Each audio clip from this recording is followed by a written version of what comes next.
ये डिज़ाइन को स्कार्फ के बॉर्डर्स या दुपट्टे के बॉर्डर्स में या स्लीव और कमीज़ के दामन में लगा सकते हैं। ये बहुत ब्यूटीफुल दिखती है।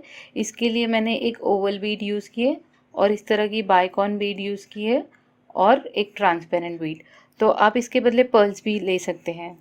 सबसे पहले मैचिंग थ्रेड फैब्रिक पे इस तरह से अटैच करें और ये डिस्टेंस आप डिसाइड कर सकते हैं कि कितना दूर दूर रखना है आपको। इस तरह से नॉट को टाइट करें। इस तरह से सारी बीड्स को ऐड कर दें।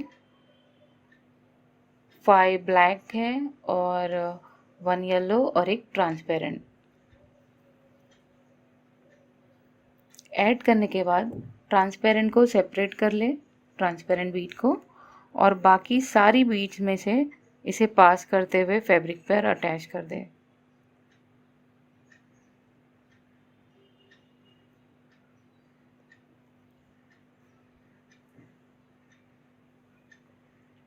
इस तरह से अटैच करें। इसके अंदर फिर से नॉट को टाई करके ये मजबूत कर लें